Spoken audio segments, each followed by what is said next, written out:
إن الحمد لله نحمده ونستعينه ونستغفره ونعوذ بالله من شرور أنفسنا ومن سيئات أعمالنا من يهده الله فلا مضل له ومن يضلل فلا هادي له وأشهد أن لا إله إلا الله وحده لا شريك له وأشهد أن محمدًا عبده ورسوله صلوات الله والسلام عليه تسليمًا كثيرا أما بعد فإن خير الكلام كلام الله وخير الهدى هدى رسول الله صلى الله عليه وسلم وشر الأمور محدثاتها وكل محدثة بدعة وكل بدعة ضلالة وكل ضلالة في النار. Today makes about 35 or 36 days since the musibah that has happened there in Palestine begun. And up until this point, the taqdeer and the approximation of how many Palestinians have actually been killed is over 10,000, so they say. From those 10,000, half of them are men, half of them are women and children. Not that it is permissible or it's okay if they were all men, but it just goes to show that the dhulm is a'zam. Over half of the 10 grand are women and children. And the world is looking on. America, England, the world is looking on.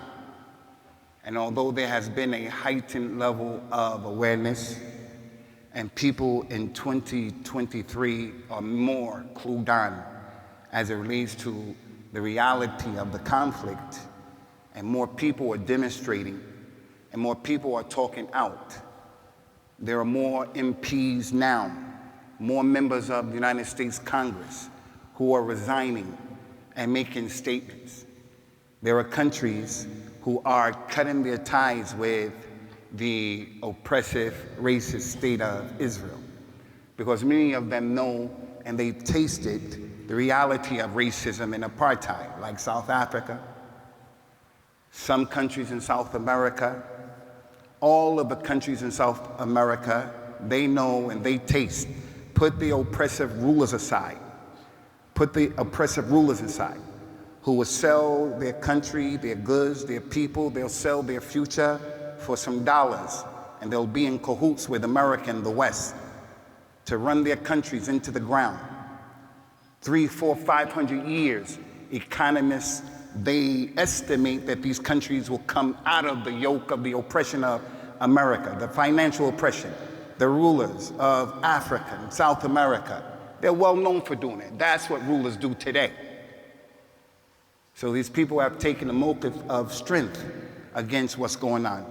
But it's still disturbing because although the awareness is heightened, more people are protesting, and the narrative of the media that anyone who stands for what's going on, they stand against Israel, they'll call you an anti-Semitic individual. That doesn't hold water anymore. Doesn't hold water, because there are Jews who are protesting. They see what's going on. The people see what's going on. And although they see what's going on, people are still getting killed. And the problem has gotten even more severe. But as a Muslim, what we have to do in issues like this is we have to realize as individuals, everybody has a religious responsibility, everybody, to try to figure out why are we in this situation. Anything that happens to us individually, anything that happens to us as a family, as a community, as an ummah, the Muslim is not the one who is just alive and he's living to eat, to sleep, and to have babies. That's not why he was created. He's been created to worship Allah and to deal with this situation as it comes to him. So we have a responsibility. Try to figure out, how did we arrive in this place today? And then we have to figure out, how do I get out of the ditch? Or how do I get out of the problem? So the Muslim is connected to what's going around. There are things that he should do, and there are things that he should not do when it comes to these trials and tribulations, these fitan.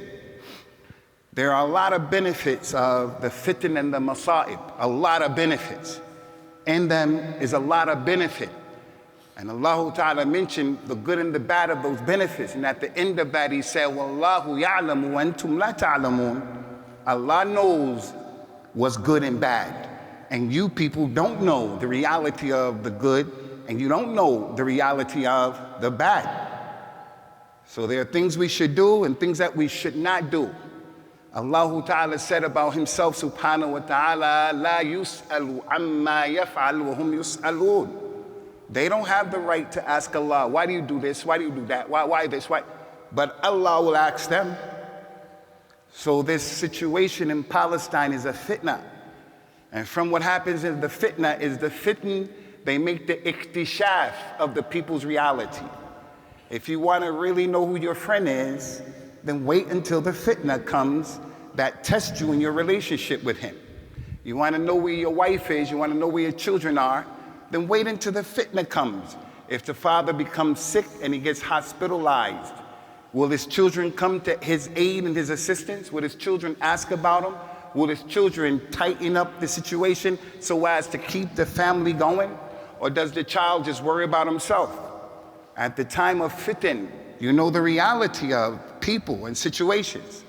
As Muslims, this fitna has shown us the reality of the Western rulers and how they look at us. There's just so many benefits. If you want to know your imam, the imam of your masjid, just wait until the fitna comes. Wait until the fitna comes and see and look how he acts. Just not the imam, everybody. This is a fitna, and there are benefits from fitna, a lot of benefits. You want to know the reality of our community, our ummah? The reality. Just wait until the fitna. This is a fitna that shows you the reality of our ummah. And that many people today, we want to point the fingers to other people, when in reality, in Islam, fitan, one of the benefits of the fitan is for you to look at your own self. We can look at the hukam, we can look at Israel, we can look at Fulan and Allan, but I'm telling you, we have to look at ourselves. Someone from our community has a neighbor who's a problem, and as he was walking down the street, his neighbor was coming in the opposite direction, and they don't even give each other salams, and both of them are Muslims. And they just look right directly in each other's eyes, and they walk past each other, and they don't give each other salams. Even with this fitna, where I've seen from the benefits of it, is that people who were not really practicing al-Islam, this situation has caused people to look at themselves. This situation has caused people to get guided to al-Islam. This has caused some of the Muslims from our youth to start praying, to start wearing hijab. People start feeling, wow, these people are going through this. Maybe my turn is coming. This is a sign for me. I've seen that. So we have to ask, what is it all about? Allah mentioned about the fitan and the masa'ib. وَمَا أَصَابَكُم مِّن مُّصِيبَةٍ فَبِمَا كَسَبَتْ أَيْدِيكُمْ وَيَعْفُ عَن كَثِيرٍ. There is no catastrophe that befalls you, except it's because of what your hands put forward. So at the beginning of this fitna, there were some du'at, there were some shuyukh in this country and other countries who were blaming Hamas. And they were saying, Hamas, you knew this was going to happen. You are a group that is astray. Hamas, you did this. You knew that the Israelis were going to come in. There's some truth to that. There is some truth to that. But my issue is, this is not the time for me to blame Hamas or you to blame Hamas, especially at the beginning of that fitna. People are being killed. The issue is between Islam and Kufr. This is not the time for that. But being a Muslim, that is partly true. It could be the sole main reason. I don't know. From us, someone has hypertension. Someone has high blood pressure. But he doesn't take his meds. He keeps intaking a lot of salt. His diet is no good. He doesn't exercise. So if he were to get a heart attack, la samahallah, he has no one to blame but himself. His hands had something to do with that. He is smoking cigarettes, and then he gets cancer, lung cancer. He has some responsibility. فَبِمَا كَسَبَتْ أَيْدِيكُمْ وَيَعْفُ عَنْ كَثِيرٍ. That musibah happened because of what your hands put forth. And Allah overlooks and pardons a lot. So it's possible from what those people did from Hamas. But I want to repeat here again, this problem didn't happen 35 days ago. The genesis and the asl of the problem didn't happen a month ago. That's not the case. You have made the ihtilal of a people's land, and you have been killing those people for many years. At some point, the pressure cooker is going to pop off. The tip is going to pop off. So stop blaming the Palestinians like that. Stop doing that. The fitna also, ikhwani, on the other side, whether it's your fitna in your personal life or the situation, this is a sign, Palestine. The fitna can be because Allah loves the Palestinians. He may love the Palestinians more than the Kashmiris, more than the Syrians, more than the Afghanis, more than I could keep going with the bilad of the Muslimin that are right now dealing with a lot of issues. They've been dealing with those issues for 30 years, 40 years, 50 years. These people over 70 years, they know nothing but these kind of fitna. So on one hand, it could be the Palestinians, because like in our community, many people don't pray 5 times a day here, and they don't pray 5 times a day in Palestine. Right here, some people have khurafat and shirkiyat in their Islam. Rasulullah's hazir nazir, lam yamut. He knows the ilm al-ghayb. We make dua, people do things like that in Palestine. So it could be from what your hands, our hands put forth. But it could be the opposite of that as well. The Nabi mentioned sallallahu alayhi wa sallam, inna Allah idha ahabba rajula ibtalahu. If Allah loves a person, he will try that person. So the individual has a lot of trials and tribulations. It could be a sign that Allah loves him. Someone wrote on my Facebook that I have for my relatives who are not Muslims and my friends where I come from who are not Muslims. Someone wrote in there when I was talking about Palestine, I don't see how you could talk about Palestine and you are an American. What about the Native Americans and what happened to them? When you talk about other nations that have been oppressed, you said no one's been oppressed like the Palestinians during this era. What about my people, the Native Americans? I say, you know what, you're right. Those people have been oppressed to another degree. But my heart is with Palestine because I'm a Muslim. My heart is with the Muslims because I'm a Muslim. First and foremost, al-Islam ya'la wa la yu'la alayhi. But you're right. The oppression of these people across the globe is serious. It's there for everybody to see. But the point is, I cannot emphatically state that what has happened is because of what Hamas did or Palestinians. Allah knows. Nor can I say, wallahi, Allah loves those Palestinians. Allah knows. But the Muslim has to look at the situation. And he has to say, it's possibly this, it's possibly that. From the benefits and the wisdoms and Allah's al-Hakim behind these fitan, these masa'ib, is a tamhees. A tamhees, the process of weighing people and seeing their reality. For those of us who are professionals, you interview for the job, they agree to give you the job, and then you go and you have a period in which you're on probation. They want to see, what's your weight? What's your worth? Do you know the job? There is a fitra that they're going to make a tamhees, and they're going to weigh you, and before they promote you, they're going to weigh you and look at your reality. وَلِلَّهِ الْمَثْلُ الْأَعْلَى. Allah Ta'ala knows everything, but He loves to establish the hujjah, the dalil on His servants. From the benefits of the fitna is that it shows who is real and who is fake. وَلَقَدْ فَتَنَّ الَّذِينَ مِن قَبْلِكُمْ فَلَيَعْلَمَنَّ اللَّهُ الَّذِينَ صَدَقُوا وَلَيَعْلَمَنَّ الْكَاذِبِينَ. Verily, Ya Muhammad, we have tested the people who came before you, so that Allah will know those people were truthful in what they say. And Allah will know those people are lying.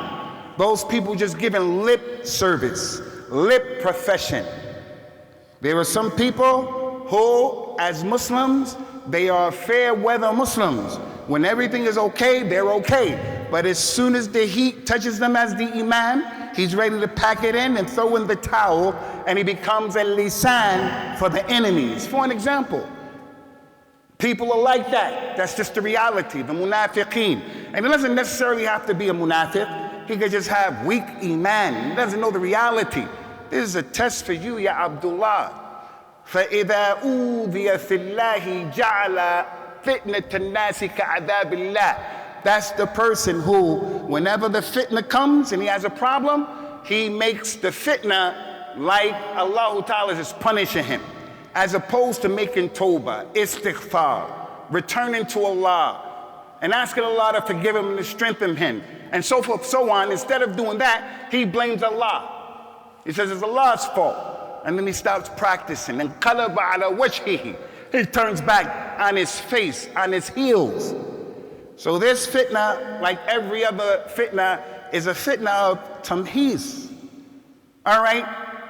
I'm not in the middle of the fitna where bombs are falling on me in Palestine, but I'm right here in the UK. And every week I have to get up here and get on this minbar, and Allah is watching me.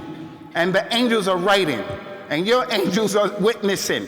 And I'm going to be raised up Yawm al-Qiyamah concerning this fitna and other than it, and I'm going to be asked, what was my mawqif and how did I deal with it? Can we deal with the fitna in any way? Is that the way of al-Islam? No. By the definition of what Islam and a Muslim is, he's the person who submits his will to Allah to the best of his ability. He does what Allah loves for him to do, and he stays away what Allah hates for him to do. The haram, he tries to avoid it. The halal, he does as much of it as possible. He makes tawbah. So in this fitna, someone comes and he says what I don't like. And I'm saying this to our shabab because the internet, social media is a big mushkila. The Sheikh, he says what I don't like. And he says that Hamas is the problem. I don't like that, especially at that time. We have to let the people know the reality of Hamas.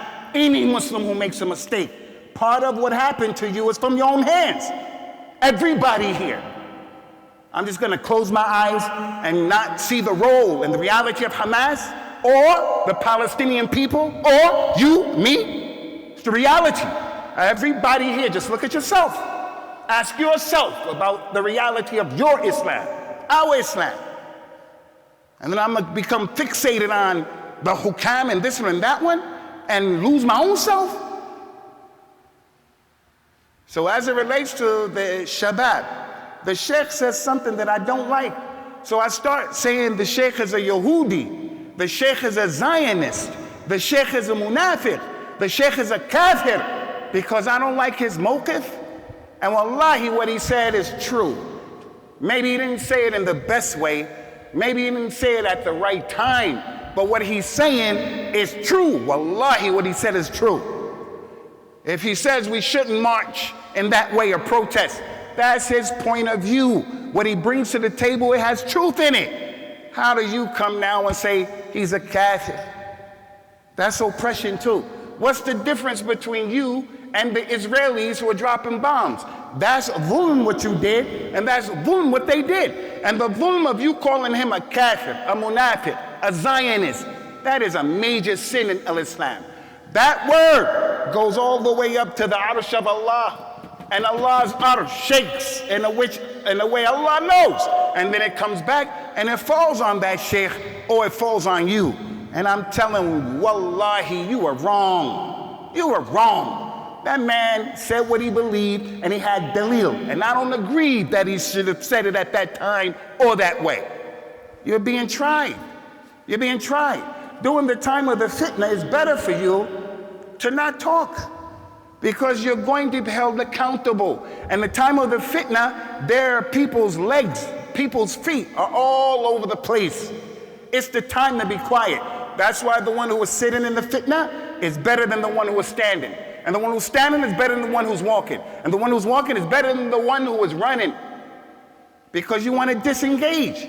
He told his companion, sallallahu alaihi wasallam, during the time of the fitna, go and get a sword made out of khashab, made out of wood. What is a sword made out of wood going to do? It's not going to spill blood and chop people up and chop their heads off. You start from point A doing the fitna, and you go to point Z, and the fitna's gone. When you turn around, there's all kind of blood and heads and arms and babies and everything because of your lisan. You hurt people, you hurt yourself. So it's better for people, myself included, everybody, say less. But if and when you have to talk, then talk and say what you know. Say what you're ready to be judged based upon that. Yawm al-Qiyamah. Because people are just talking based upon emotions. And as we mentioned many times, Al-Islam legislated that it's okay to be emotional. It's okay. But you can't let the emotions run you and rule you. At some point, you have to get control of your emotions. And you have to act accordingly. That's our religion. So if he's very angry, Islam takes that into consideration. If she's very angry, Islam takes that into consideration. But you still have a religious responsibility to take it easy and don't say anything and navigate based upon the truth. Do you know, if you don't get up in front of the people and you make taheej, and you start calling people to make jihad and things like that, there are some people, there's an aqliya in the middle of our communities where the people will say, you're a munafiq, you're afraid of jihad. I'm here to tell this community, look at our ummah, look at our ummah. So now, with that being the reality, the imam has to get up, and that's what he has to call to, and invite people to go make jihad, when the people don't make jihad of getting up for salah. No. It's not correct and it's not fair. Now listen. I remember in this hadith, I share with you that tremendous hadith of Abu Israel, who on the Friday the Prophet came to give the khutbah sallallahu alaihi wasallam. He saw the man standing up in the shade. He said to the companions, who is that? Why did he say who was that? Because he doesn't know the ilmul ghaib. Because he doesn't know everything. People in this city believe Allah's Rasul is Hazir, Nazir. People in Palestine from this ummah believe you can make dua to dead people in the grave. May Allah help the people in Palestine by getting that khurafat and shirk out of their hearts and understanding of Al-Islam. Not knowing everything. He said, who is that? They say, Ya Rasulullah, that is Abu Israel. Why is he standing up like that? They said he took an oath, he made an oath to stand up in the sun and not to sit down and not to talk to anyone and to fast. The Prophet says, sallallahu alaihi wasallam, muruhu, order him, tell him, sit down and get in the shade and tell him to talk to the people and tell him liyutimma sawmuhu, tell him to finish his fast. Standing in the shade in the sun, that's not our religion. Taking an oath not to talk is not our religion. What if I took an oath not to talk? Oh Allah, I take an oath not to talk until you deliver the child that's in my mother, in my daughter's womb. That nazar is not answered with the ma'asiyah of Allah Azza wa Jal. Tell that man, sit down. Tell that man to talk. Tell that man to get out of the sun and tell him to continue his fasting.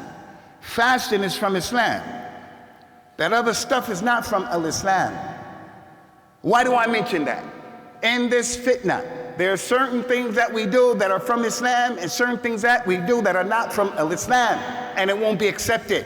You know, every Friday, like you, I get these text messages, Jum'ah Mubarak, Jum'ah Mubarak. We say, although you have a good niyyah, you're making ta'zeem of this day, and you're giving dawah to people, and you're making a dhikr to the people, you should avoid that, because that's not from our religion.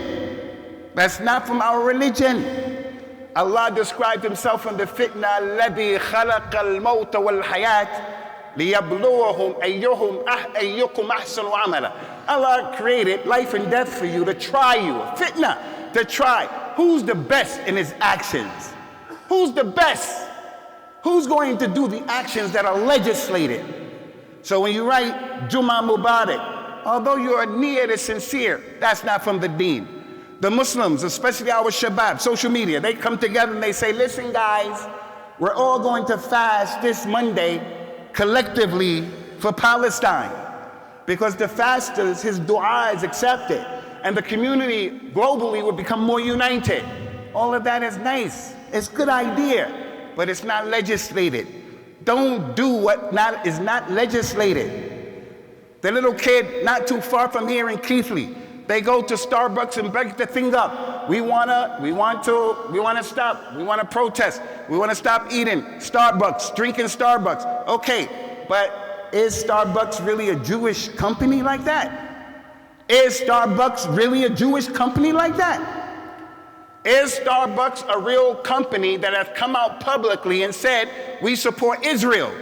Or is it just a regular country that in Malaysia and in other countries, Muslims own Starbucks, Muslims are helping Palestinians, Muslims are using their job at Starbucks to take care of their family?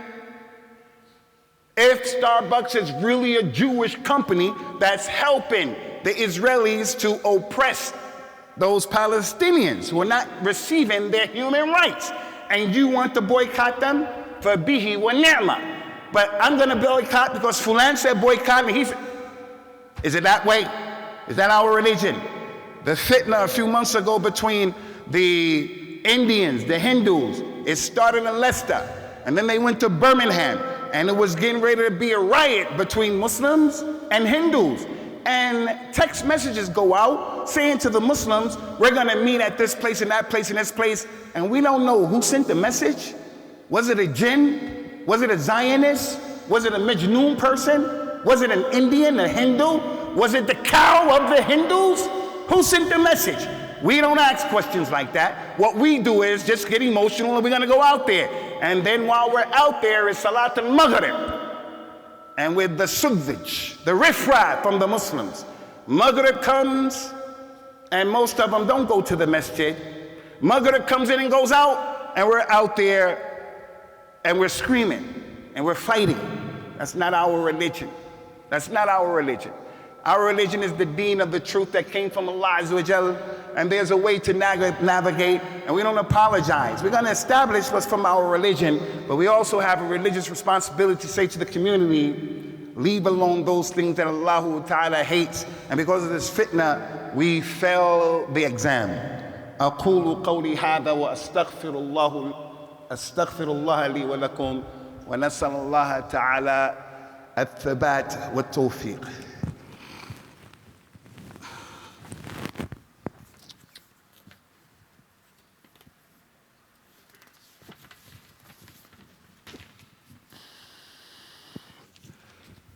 الحمد لله حمدا كثيرا وطيبا مباركا فيه وأشهد أن لا إله إلا الله وحده لا شريك له وأشهد أن محمدا عبده ورسوله وعسى أن تكرهوا شيئا وهو خير لكم. It may be that you hate something that is better for you. That ayah was revealed because of the fitna of fighting. Some people don't want to fight because you're going to get killed. But the fitna may be better for you. Just like what happened in 9/11, right now, people are turning to al-Islam. I don't know if you've seen it, but I've seen it. I am not in need of anybody from this community, other than this community, sending me text message on WhatsApp about the karamat and the mu'jizat za'amu, showing me the lady had a dream that this happened and that happened. So the lady with us today, our mu'asira, today, she had a dream and she saw Rasulullah and they telling us the dream, and that's supposed to, that inspires me. I'm not against dreams, but I don't need that kind of story and that qissa to get a thabat and yaqeen. I don't need that. I have the Quran, I have Sahih Bukhari and Muslim. That can be true, but I'm not one of those people who get inspired by that. when the Israeli soldiers were going to make their move on the Palestinians in their camps after bombing from the sky and so forth and so on, there were some videos going around that the Israelis were screaming on the ground. They couldn't move their feet. A sign that the Malaik, I don't need that stuff. Maybe you do, maybe you do, maybe you do. It could be true, but me, I don't get off on stuff like that. Myself. People taking old clips from years ago and then pasting and cutting and saying this happened now, that, and it's not even with the situation. I don't need that. I don't need that. I just need the kitab and the sunnah and the reality of what we've been told. And what we've been told in that Quran, فَمَنْ يُرِدِ اللَّهُ أَنْ يَهْدِيَ يَشْرَحْ صَدْرُهُ لِلْإِسْلَامِ. If Allah wants to guide someone, He'll open his chest to Islam. These non-Muslims are accepting Islam right now. These non-Muslims are seeing the reality of their countries. These non-Muslims are coming to the understanding of the reality of Israel and how and what it's really all about. Non-Muslims are turning to the book of Allah, reading the Quran, from what has been legislated. It's not legislated to fast Monday and Thursday all together for Palestine. But what is legislated is that we read the Quran more. Have you read the Quran more in the last 35 days? Have you sat down to read the Quran more in the last 35 days? That is an ibadah that is legislated. Have you given da'wah to Allah in the last 35 days? That's something legislated. Sitting down with people who you know and explaining to them and calling them to al-Islam. Because the kuffar of Quraysh, they used to look at what was going on, and they used to look at how Quraysh was dealing with Rasulullah sallallahu alaihi wasallam and his companions. And as a result of that dhulm, they supported the Nabi. As a result of that, by Allah's permission, they accepted al-Islam. These people are accepting Islam today, reading the Quran today. So in the fitna, Allah knows and we don't know. Let's just get on the right side of history, inshallah. The right side of history. That as Muslims, we're going to do the right thing that has been legislated throughout this thing. May Allah Ta'ala help our ummah to come back to its rushd and help our brothers there in Palestine with the help that only He can give them. And may He subhanahu wa ta'ala put us in a position of strength and power and reality where we can do those things that He has legislated to help ourselves, our families, and to help the Muslims. Lastly, we haven't forgotten, Ikhwani, and we can't let you forget, the problem in Sudan is still going on.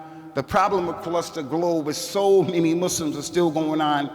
Palestine is a special place, Bayt al-Maqdis, Masjid al-Aqsa. But the Prophet sallallahu alaihi wasallam said, al-Muslimun tatakafa'u dima'uhum. The Muslims, their blood is equal.